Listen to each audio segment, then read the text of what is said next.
Welcome to Not Milk Never Milk. Subscribe if you're lactose intolerant. You're starting now. Verify whether your Xbox 360 has built-in wireless or needs the official USB Wi-Fi adapter, and plug it in if required. Once done, make sure your router is broadcasting the SSID and that you know the WPA2 password. You'll need admin access only if you plan to change router settings. Power the console, sign into a local profile, and navigate immediately to System Settings, then Network Settings, so you can begin scanning for networks. You'll now connect. Choose Wireless Network under Network Settings and let the Xbox scan for available SSIDs. When you select your network, enter the WPA2 password using the on-screen keyboard. Pause to verify characters, because a single mistake will fail authentication.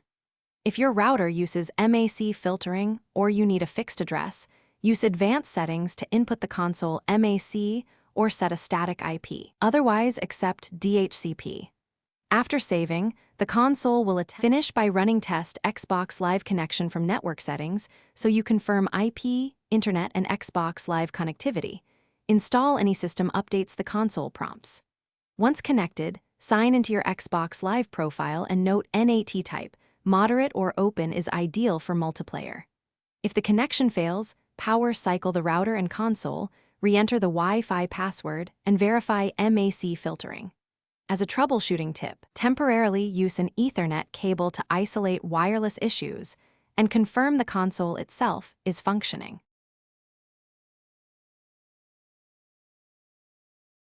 Thanks for watching. If this was helpful, leave a like and consider subscribing. See you next time.